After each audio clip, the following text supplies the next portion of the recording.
Hey everybody, welcome back to Lionheart Radio. I want to thank you all for sticking with me throughout this process. I know we've taken a little bit of a hiatus from our normal interviews.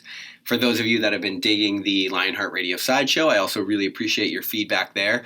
I'm actually kind of overwhelmed and surprised we had so much good feedback on that show. It's just kind of me and George talking about life and doing our thing and talking about the process of trying to do something in the world, and it's cool to see that resonating with so many people. And so now we're going to go back to Lionheart Radio, our normal long-form shows. You know, the goal of this show is to make people fitter, happier, and healthier, and we do that by interviewing elite athletes, coaches, and thought leaders from the active lifestyle and sports communities. And today is a great show to kick it back off with. I'm talking with sports psychologist Dr. Megan Cannon. You can see her all over the internet. She's actually been on ESPN Sports Center kind of breaking down what's going on with different athletes in the moment, and it's cool because she's such an expert in this psychology space that she can really speak from a point of clarity on what's going on there. And I think there's a lot that we can learn because as you listen to this conversation, ask yourself if this kind of stuff applies to you. If you're somebody that's active, I think it is. I think we all experience a little bit of performance anxiety.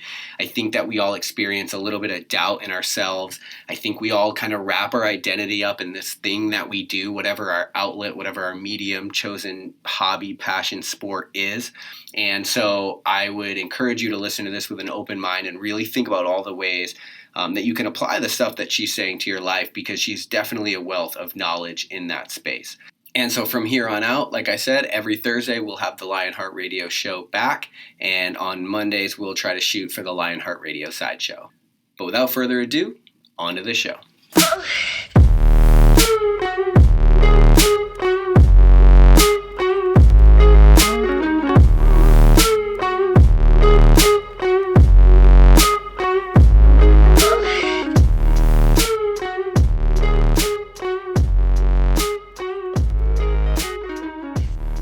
Back over the last 2 decades, it seems to me like we've seen this huge expansion in the fitness industry. I think in large part just the advent of CrossFit and then all of the pseudo CrossFit methodologies that have sprung up around it.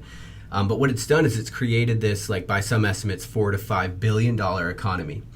And one thing that I've noticed, and maybe it's because of the podcast or maybe just because of the coaching and the other stuff that I do, but I've noticed a lot of people that are kind of sick of their 9-to-5 job are sort of, maybe they were athletes in high school and they're the weekend warrior type, and they're trying to figure out how to kind of break into the fitness industry or sort of start making that more of their lives.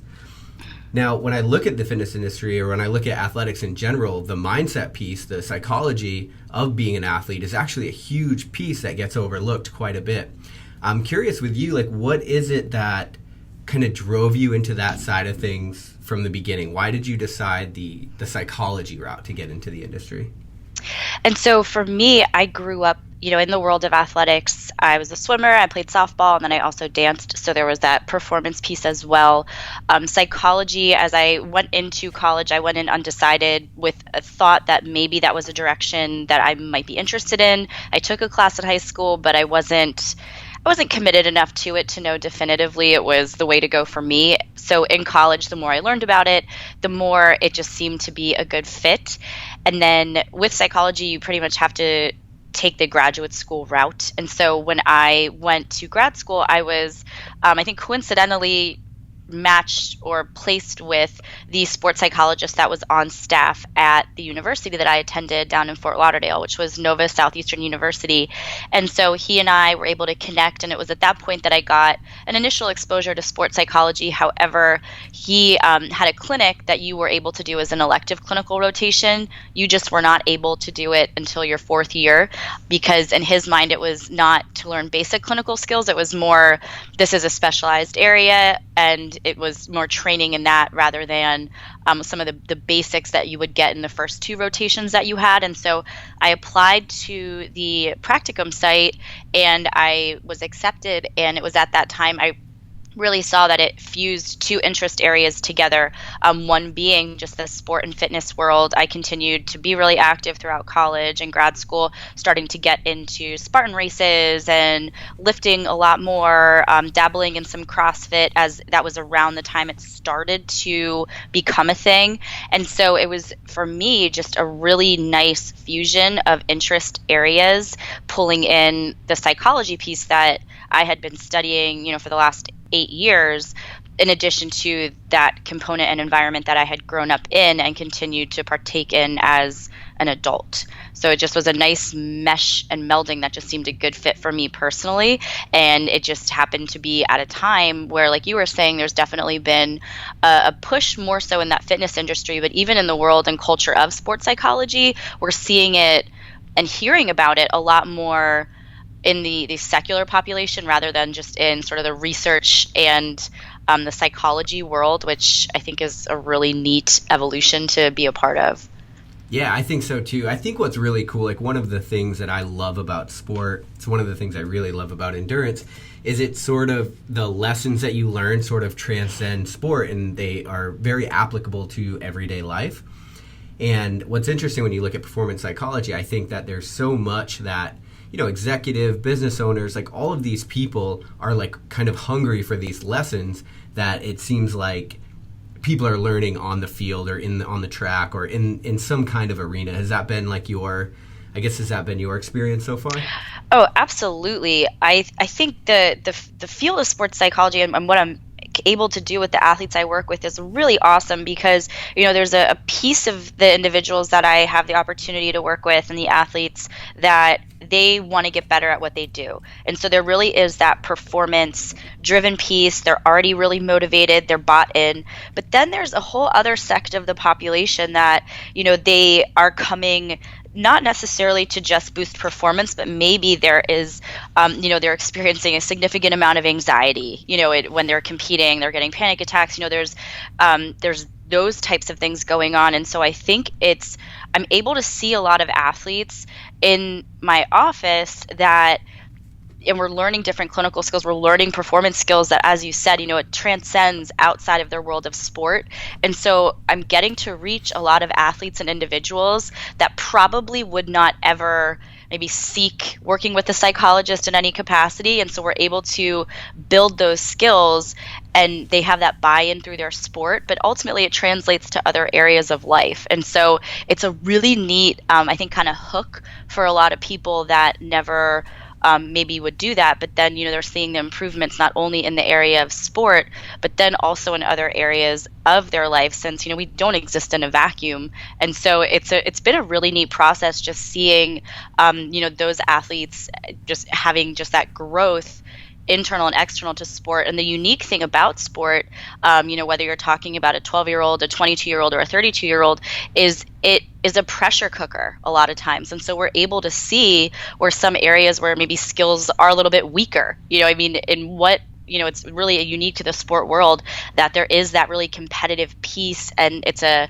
really great example of a pressure cooker situation that then it's like, oh man, like I struggled here. Well, let's deal with that now that we're talking with you about soccer or CrossFit, so that when you're experiencing a pressure cooker situation, maybe in your job or related to your family, you now have the skill set that's able to translate over. Mm-hmm. So when you're talking like about the struggles that you're seeing like pretty regularly, and I guess it doesn't matter from, like you mentioned, 12 up to 32-year-olds, What are like the most common struggles that you're seeing? Like where are people like really missing the bus from the psych piece of the equation? Anxiety. I talk about anxiety. The majority of my clients are coming in whether they're experiencing panic attacks or they're just overwhelmingly anxious and can perform really well in practice, but not so much when it comes to competition. And so anxiety is a huge piece of what I talk about. And then I would say second to that, there's also a really strong population I work with that are dealing with injury to some capacity, whether they've recently been injured or they're going through the rehab process. And, with athletes, being a part of the team and being an athlete is a really big piece to their identity. And so the injury process or experiencing an injury is a big shake to that, or it can be. And then also the the third phase, where I refer to it as like the third phase of injury, is, the rehab is done, whatever type of surgery or treatment you needed is over with, and now you're transitioning back to sport, which having that, for lack of better, for that trauma of the injury, that transition back can be a challenge for some athletes. Not only you have that comparison to where you were pre-injury and that level that you were at, which now, because you've been out for a certain period of time, you are not there anymore, and also just the fear of re-injury. And so that's, a lot of the things that I see and I work with. Okay, I got some notes here. We're going to try to unpack all that.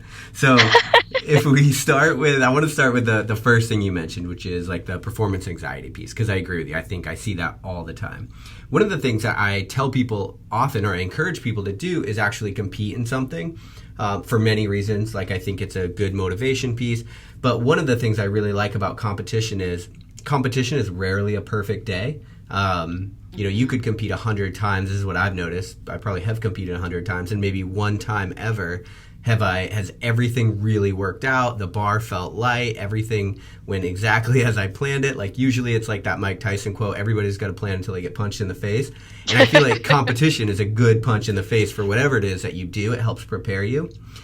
And so I'm curious, like, when you are talking to these people that have this kind of performance anxiety, and your population tends to compete, if they're athletes, obviously. And so I guess, like, where do you start deconstructing that? Like, how do you start preparing people for it other than just putting them in the arena? Yeah, so I'm big on educating, with, I think, culturally, whether you're talking about high schools, college, outside, and even specifically in the world of sports, we learn so much about how our body works and how our muscles work together, and drills that you can do and lift. Like, so much of that is neck down, and we learn about it. But something, this massive area that we never talk about and really teach, is our mind and emotions and how they work. And so I really start by empowering the athletes I work with knowledge of, hey, this is, how your mind operates, and this is how stress can impact it, or, in a negative way. And so here, let's base level, you have to learn different strategies to cope with your stressors. But beyond that, then I teach them about the physiology behind anxiety and what's happening when you start to feel your heart rate excelling and your stomach feels like garbage, or you feel like you're going to throw up. I teach them to really empower them with that knowledge so that they know what's going on in their body rather than being scared of it. They can put it into a context, and then from there start building on the skills. Because in my mind, if I'm just telling an athlete, hey, do some breathing or do this, do that, well, if they don't really understand why that's going to be of help to them, it just is less impactful. I feel like the hit rate is just less so. So I first empower them with the knowledge, then we build the skills, and then we really work towards focusing on I view anxiety as three muscles. The first muscle is that physical piece, that physical activation that occurs. The second piece being the mental muscle. The direction of our thoughts can amplify that physical piece, and then we can have those racing thoughts, and it can really just continue to increase. Or the direction of our thoughts can go in an area that's going to help decrease it. And so, that's focusing on the factors in which you can control. It's not dwelling on those uncontrollables. Like you were saying that, a day of competition, there is no such perfect day. And so it's challenging them to focus and put their mind in a direction that's going to be of help to them. And then that third factor, or the third muscle that I call it, is, the confidence in control.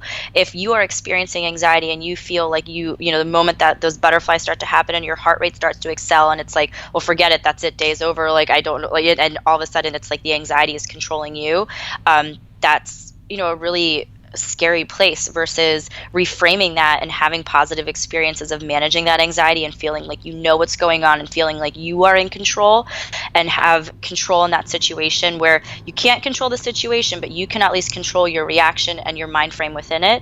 And so that's kind of the process that I like to walk through the athletes and the individuals that I work with, that educating, the skill building, and then ultimately challenging them and helping them build that confidence that whether you're in competition, no matter where it is, if it's a new place, if we're talking postseason championship games, like, you are in control and you can control your body to excel in the situation that you're in, whatever that situation is thrown at you that day. Right. So it seems like the first step, like, you just create some kind of awareness around what's happening, and then that allows the athlete or the person going through said anxiety to kind of gain some perspective on, like, what's actually going on so they can start to control it.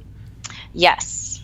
So, all right, so this is cool. So one of the things that I've become acutely aware of while being in the military is, sometimes like you get inoculate or you get exposed to a stressor that causes a very sympathetic reaction.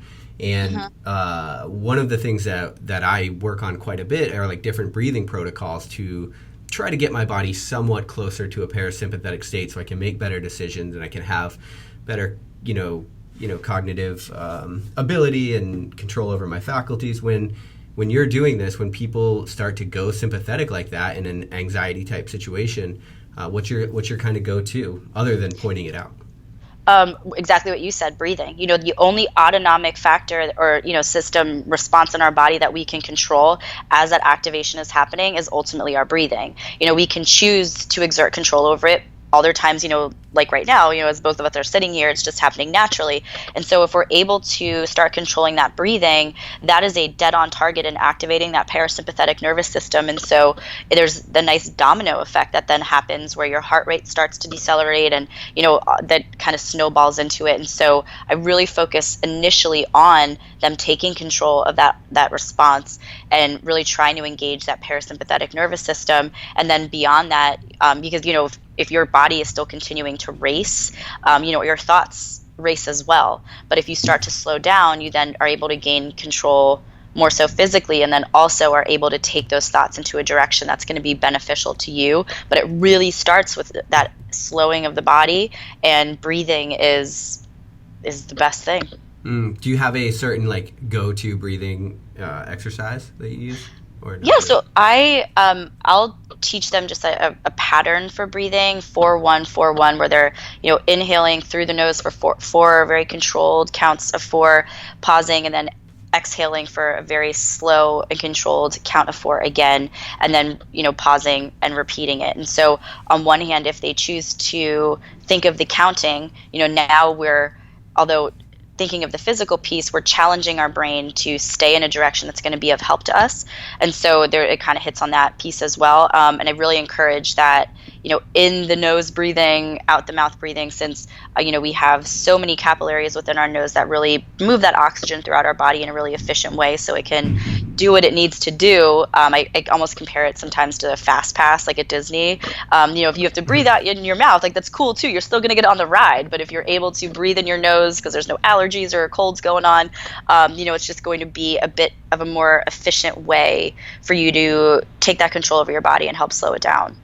Okay, so because I'm not with it at all, can you explain that? So you have to breathe to go on a line in Disney? Oh, no. So I like comparing it. So if you're breathing in your nose, there's just a lot of capillaries and smaller blood vessels inside of our nose that as you are drawing in that oxygen, it really is able to move through your body in a quicker and more efficient way versus breathing in your mouth. And so when I work with the athletes, I try to make a comparison to them. And so I like to compare it to, if you're at Disney World and if you're in the regular line versus a fast pass line. So, you're going to get on the ride either way. We're going to activate that parasympathetic nervous system either way. But if you're able to breathe in your nose, you're just going to navigate that process a little bit faster, just since that oxygen is going to be able to flow through your body and go where it needs to go in a more efficient manner. Breathing in your mouth, you're going to have the same impact, but it just might take a couple extra breaths, just kind of like going through the normal line at Disney. You're still going to get on the ride. You're still going to have fun. It just may take a little bit longer than if you had a fast pass. So I realize in me missing that right there, I'm actually a mouth breather. So no worries.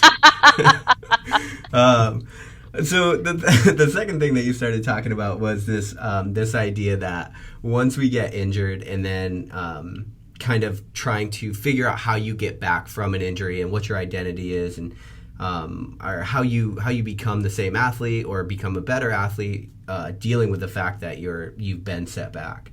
I think one of the things that happens to us is as definitely with high achievers, we tend to wrap our identity up in this thing that we do. At least that's been my experience. And then when that thing gets taken from us, it's a really big blow to our psyche. And so I'm curious with what you've seen, or is that consistent with what you've seen?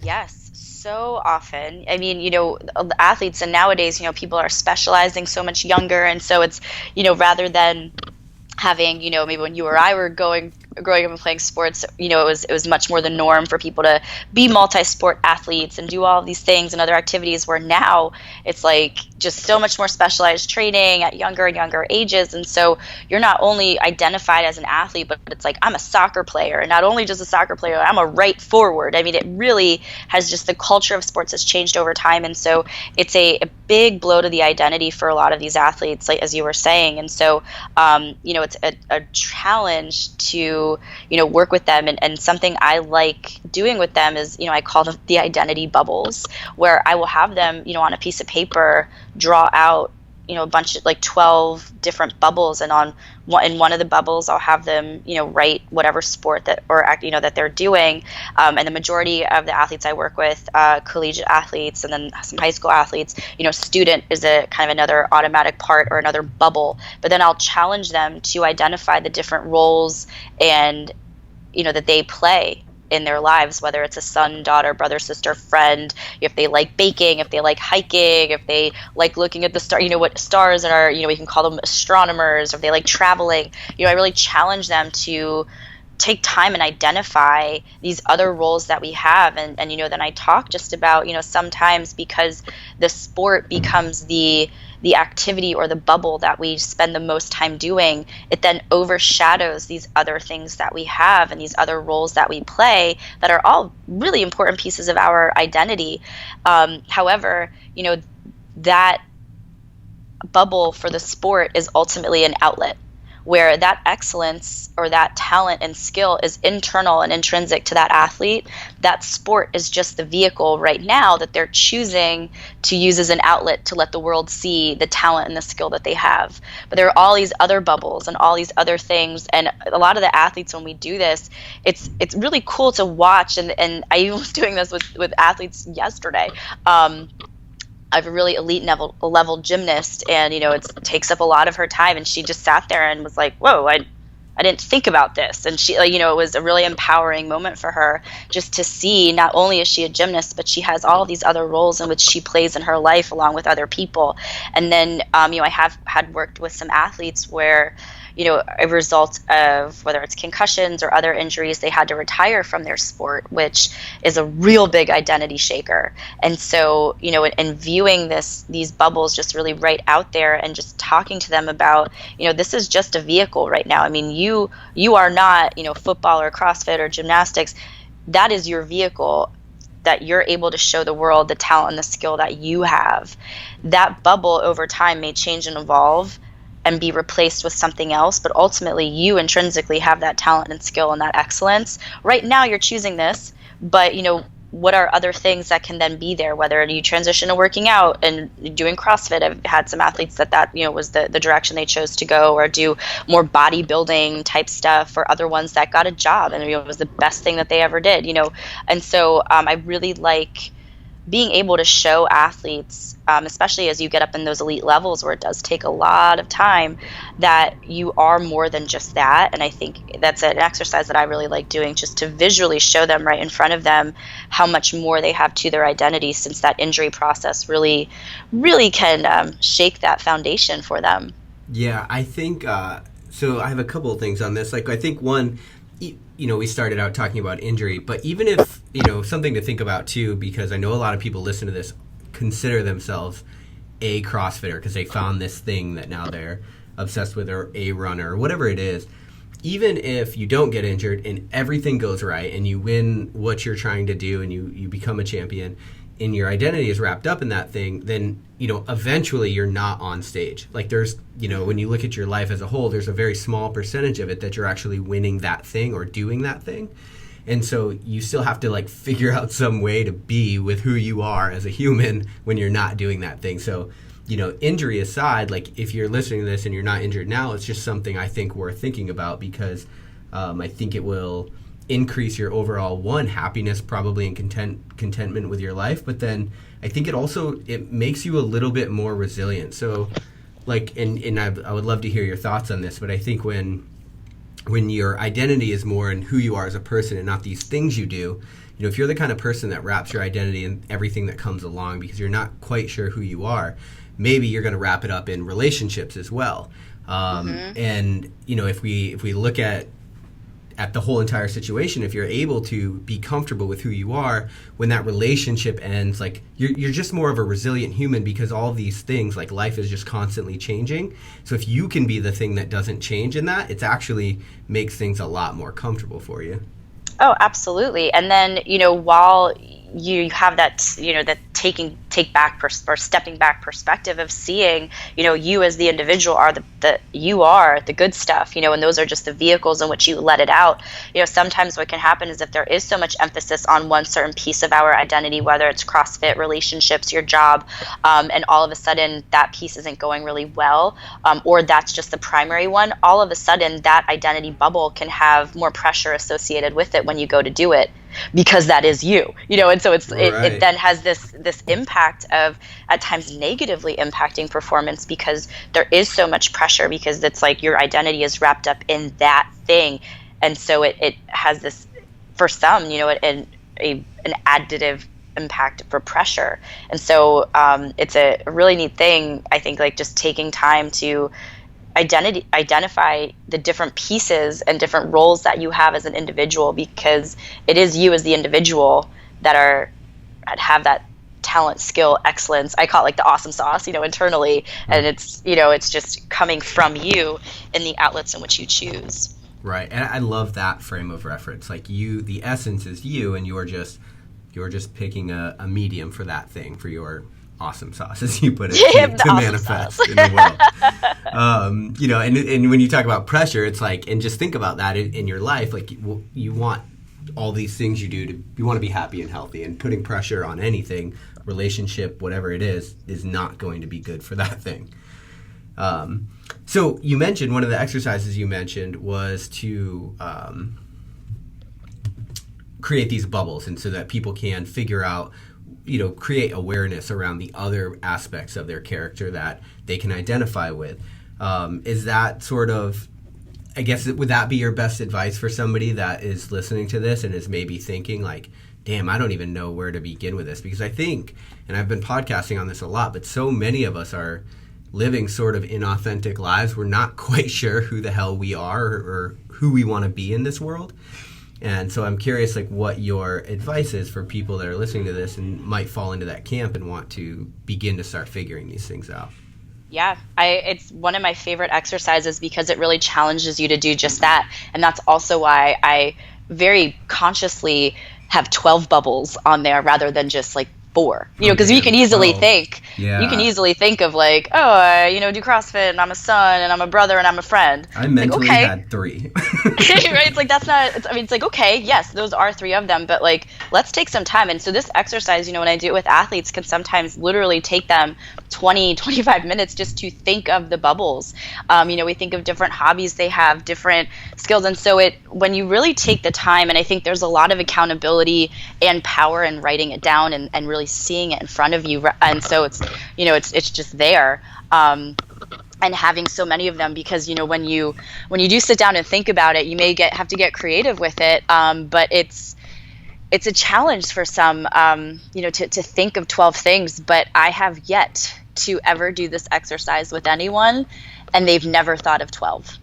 It takes some time. I even was doing one a couple weeks ago, and as we were going through it, we were on the 12th one, and one athlete was like, oh my gosh, and then there's this. And so I was like, add another bubble. There's no rule that you only have 12. If you can have more than that, great. And she was able to just naturally have a 13th, because as we got the ball rolling, or as she got the ball rolling, it was a really powerful moment just to watch like her face kind of change throughout it. And then as she looked at it, she realized, how much she was, and how many things roles she played in other people's lives, and it was really cool. And so there's a reason that there's more than like 3 or 4 bubbles on that. Yeah, that's super cool. So I think the obvious ones that people think of, like, okay, we got the athlete part, but then there's the role part, so father, son, daughter, uncle, granddaughter, whatever the hell you are, relationship, spouse. But what kind of stuff are you seeing other than that? I'm trying to get past 3 here.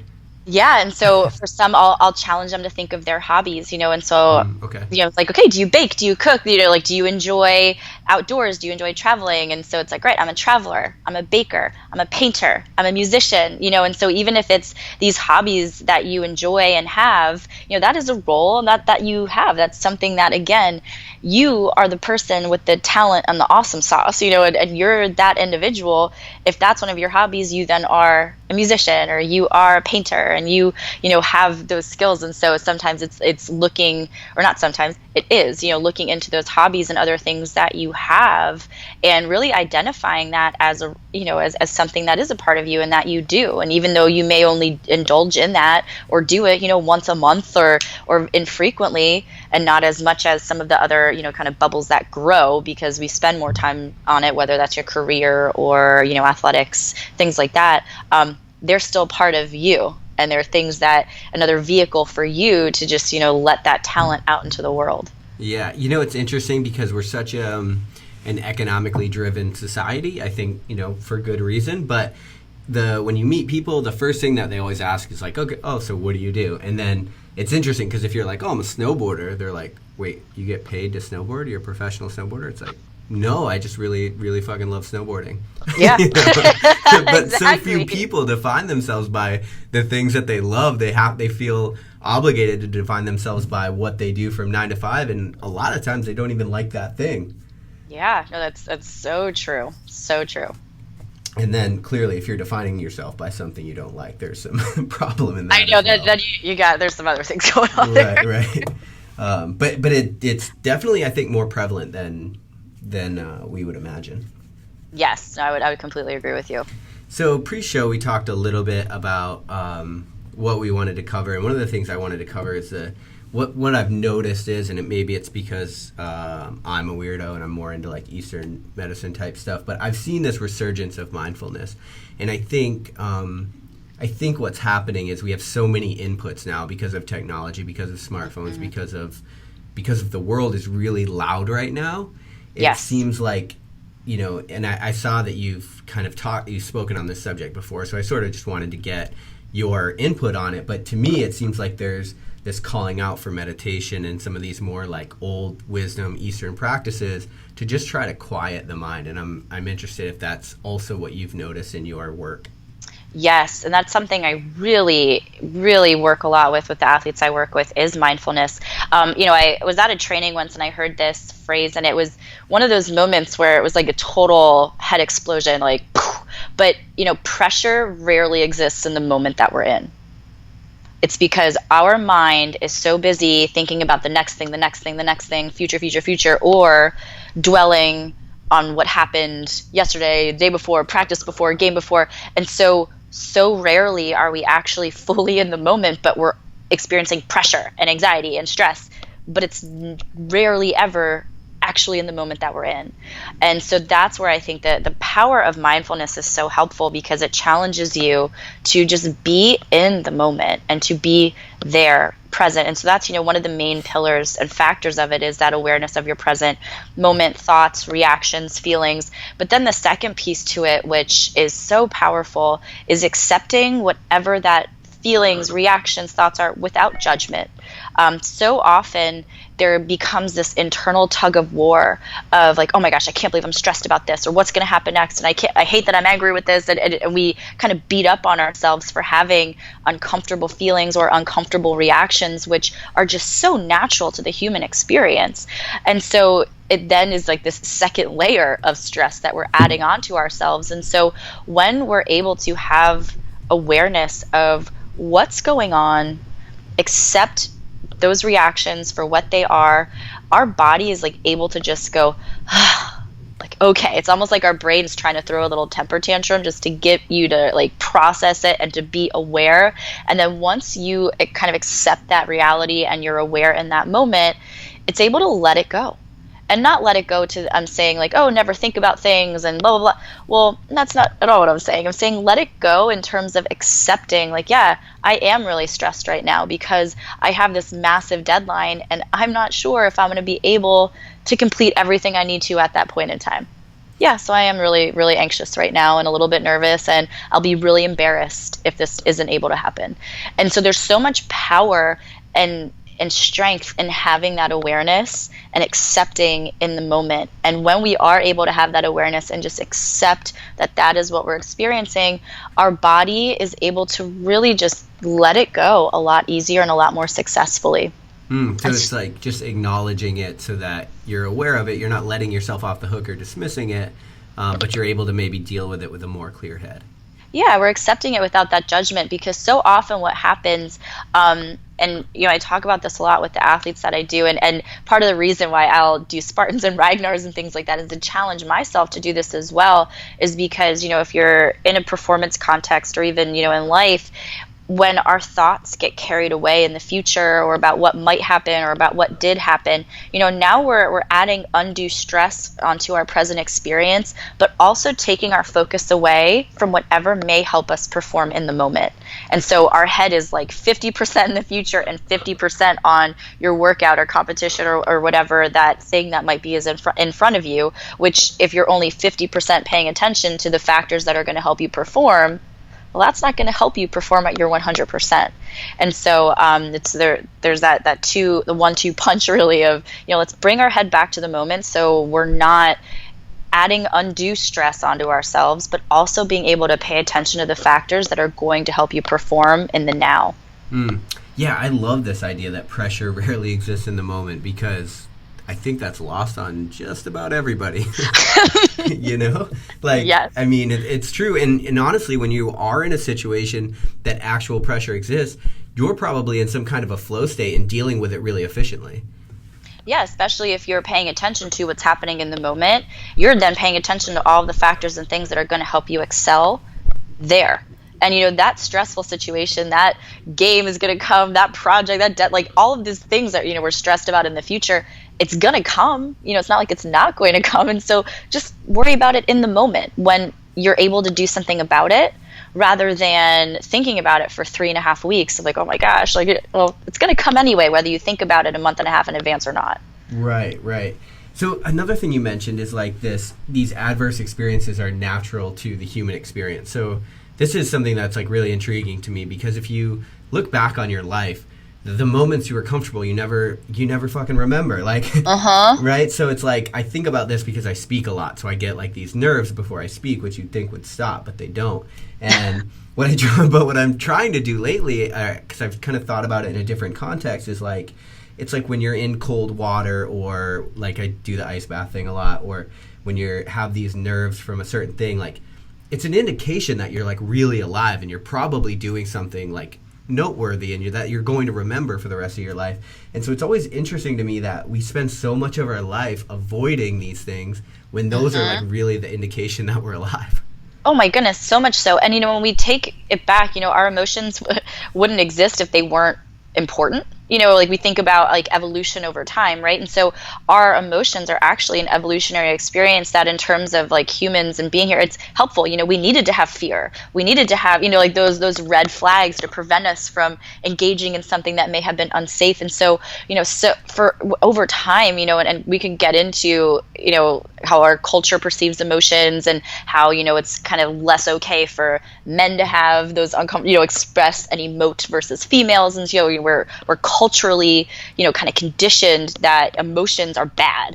But in reality, and that's why when I work with my athletes, I never ever say, I'm like, oh, that's like a negative emotion. It's just an uncomfortable emotion. When we take a step back and at the most basic level, our emotions fall into 2 categories. They're either comfortable or uncomfortable. You may not be able to, define specifically what it is, but like that's, if you can just put it in either one of those buckets, you're halfway there. And those uncomfortable emotions, like you were saying, they really are it's like the friction that helps us grow.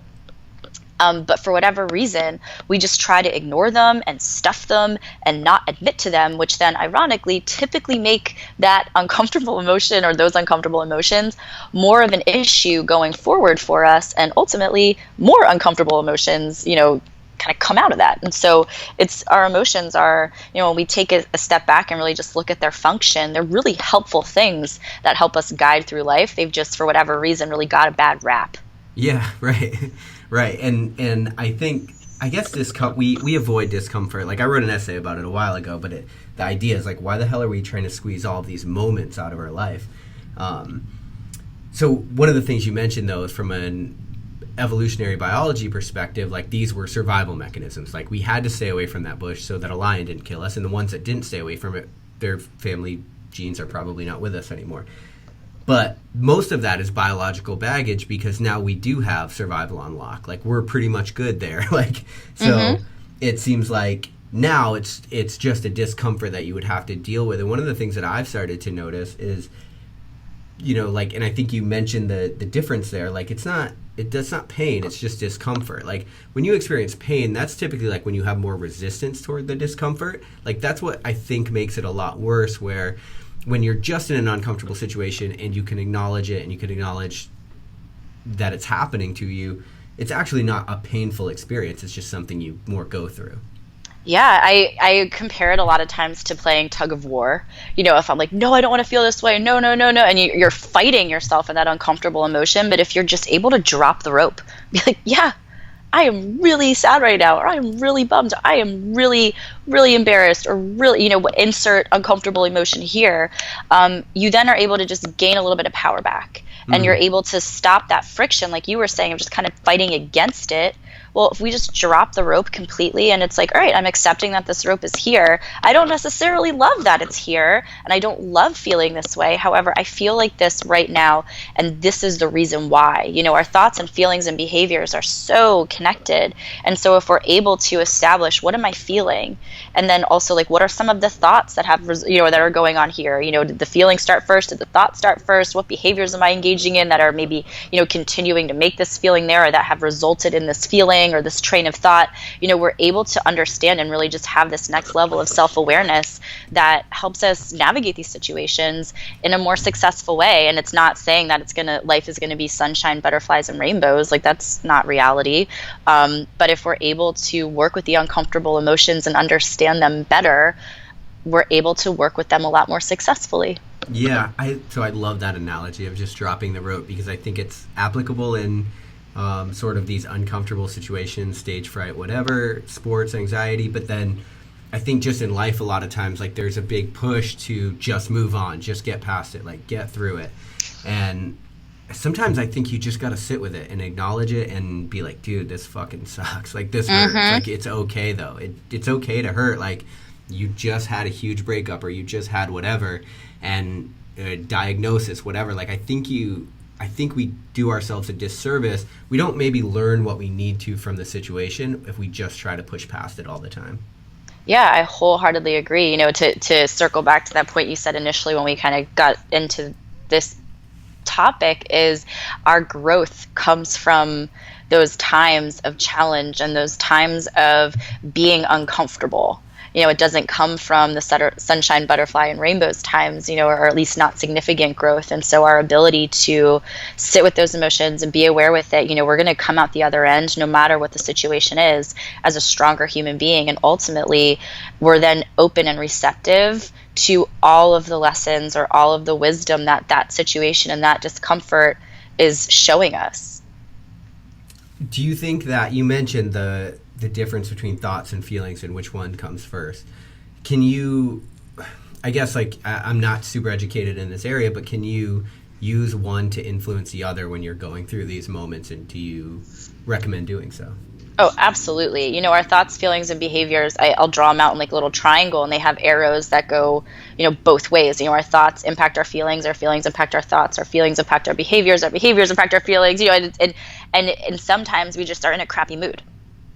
And right. And then other times we're just have these like really negative thoughts, and so there's not always like it always starts with the thoughts and then it goes with the feeling. It's sometimes we're just in a crappy mood, or sometimes we just are stuck in this train of thought, and it's going. Speaking back to that mindfulness stuff of like when our thoughts just race forward, well then it's going to impact our feelings. And so if we're able to have awareness not only of our feelings but then also what our thoughts are, there are some days where it's not easy, but you can make a choice where it's like, okay, am I going to let this ruin my day right now? Am I going to continue to dwell on this, or am I going to choose to stop thinking about it, or think about something else? Am I going to choose to view this situation in a different way so that it then, dominoes back into our feelings and then being able to be, in a more comfortable position emotionally throughout the day. And so the relationship between our thoughts and feelings and behaviors, I'm always like, they're like the three best friends. They always like to hang out together. If they're going in a negative direction, the other two are going to follow. If one's going in a more positive direction, the other two are going to follow too.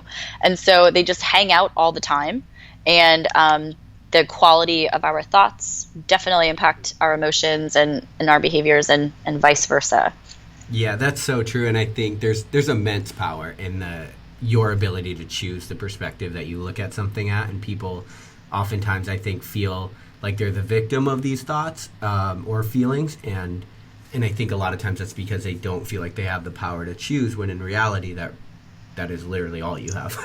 Right. And so often we think, like exactly what you said, like we don't have control over our thoughts. And however, we are the ones that have control over our thoughts. Our thought patterns, just like, in lifting, if you have like a bad habit, they happen sometimes and you have to work towards establishing a better habit to gain proper form back. Well, sometimes, our thought patterns are also habits as well. And we sometimes develop not so great habits, over time, or in more stressful situations, our thought patterns may just have over time, it's all of a sudden, it's like you engage in them. Well, what if, or we're all of a sudden filtering out all of the positive details of a situation, a stressful situation, and focusing only on the negative stuff. I mean, it's habits. It's just like lifting, like where you, at times, your form gets off. And so you just have to work a little, and you have to think a little bit more about, that particular lift or that particular exercise to just, reestablish that good form. Same thing with our thoughts. They ultimately are habits, and we can have good habits. And then other times we just have bad habits, and,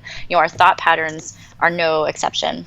So you mentioned behavior in there. We get these thoughts around our different behaviors, which can sometimes, adversely impact them. What is and again, I'm a mouth breather here, not an expert in psychology.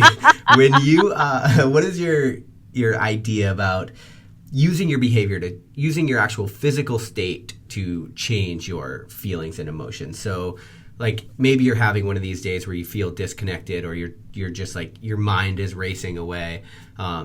Like, what is your thought on using some kind of behavior, like, to change your physical state, your physiology, in order to influence those things? Like, I know for me, sometimes I just need to go for a run, and it's like the best therapy I can imagine. It's not that I'm working through these issues in my head as much as I'm just changing my state, it seems like. Oh, absolutely. And that was literally the example I was going to use, is like, you can choose to go on a run, or you can choose to sit on a couch and like mope around. Even our body language and posture, even as simple as if you're in a miserable mood and just walking down the street, or like, wherever you are, and like smiling at someone and having them smile back, like that behavior in that moment, there's going to be a positive shift. And I'm not saying we're jumping to the other side of sunshine, butterflies, and rainbows all the time. However, if we're able to make behavior choices, even if it's, choosing something that you enjoy for dinner, or choosing to go on a walk, or choosing to go and engage in an activity that you enjoy, if it's painting or coloring, or whatever that might be, our behaviors can really help impact our mood. I know there's been like the adult coloring books have been a craze as of, I would say like the last like year and a half, because, as you just sit there and engage in this activity, which is, seemingly pretty mindless, it helps relax our thoughts. It helps make us feel a little bit more at ease. And so we can totally choose to engage in behaviors that really help push that triangle into a more positive direction. There's so much research out there of the positive impact of exercise and working out on our mood and our, biochemistry. And then, you're even thinking of meditating or yoga or things like that. We can choose to engage in behaviors that then help that domino effect go into a more positive or comfortable direction. Yeah, I would recommend the book Spark for anybody listening that's interested in how exercise affects the mind, because it's really cool. Do you think that it is more important to go with when you're in these sort of bad frame of mind and you're trying to change it, or negative frame of mind, do you think that it's more important to go with a hobby or behavior that you recognize, or something that's more novel to you?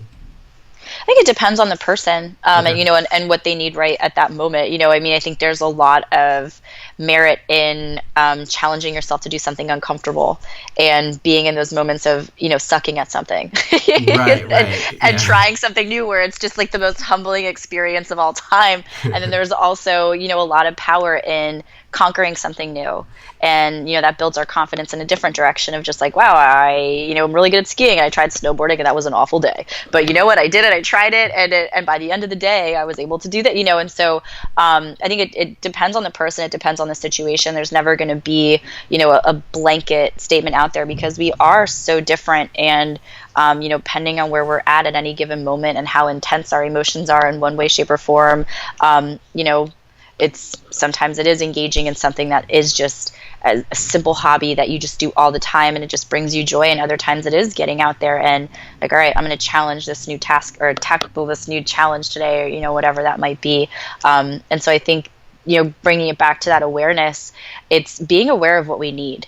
And there's a lot of power in that. Like sometimes we just need to complain and vent and just get it out. And other times we need advice. And other times, we need friends or our support systems to be there in other ways. Sometimes we need to sit and cry. Other times we need to get ourselves up and go on a run, And so it's having that ability to know what we need in that moment and navigate it from there. Yeah, and I think that's what makes it so hard to give really good advice for those situations, right? Like that's why sometimes the like own your shit, get up and get out of here, like don't stay in this place too long is good advice. And then there's other times where, like you mentioned, it's like just acknowledge it and live with it and just be with it for a moment. Yeah, absolutely. Individual differences, man. It's Yeah. situational and individual differences. Right. I guess that's job security for you for for a long time because there's no ebook that's gonna like help people figure their shit out, I guess. This is not a lie. Right. So the final question I ask every guest, and it's the Lionheart Kicker. It's based off advice. If you could give blanket advice, it were guaranteed to be translated into every language. Everybody in the world would hear it. They might not all follow it because people are dicks, but they would definitely hear what you said. What would you tell people? Are you ready for this like beautiful full circle moment here? Yeah. It's just breathe. Just breathe. Freaking breathe. Take a deep breath, control the pace of the situation, breathe. It automatically slows our body down. It has such a powerful and mind clearing effect that if you're in a stressful situation, or if you're in a joyous situation, or if you're just in a crummy mood and you just take a cleansing deep breath, it has such a positive impact on our body, on our mind, on slowing us down, on allowing us to just have a moment of peace in a potentially tumultuous situation. And just breathing is the most powerful tool we have because we always have it with us. We can literally never leave it at home. We don't need to rely on it being charged or, we don't need anything else to do it. And we have complete control over it if we choose to. And so getting in the habit of whether it's, sitting for a few moments a day and taking a couple deep breaths, or even setting a reminder on your phone once an hour to just take a deep breath, it is just so beneficial. And so that would be literally just breathe. I love what you said there about controlling the pace of the situation. That is huge.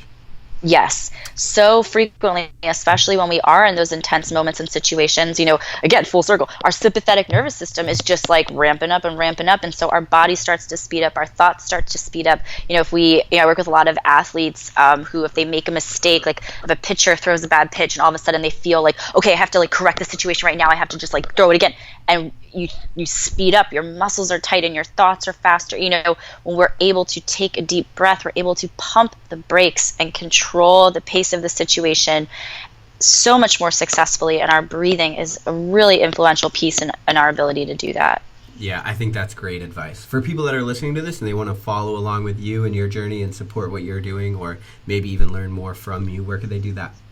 I'm all over Instagram at Dr. Megan Cannon, also on Facebook, Megan Cannon, Twitter at Dr. Megan Cannon. So just, I realize that like people, we are, on our phones a lot. And so I try to put some resources out there via social media and just some information that's relevant. And from there, you can contact me directly through messaging and email. My email is at drmegancannon@gmail.com. And it's 2 N's, like the artillery weapon, not like the camera.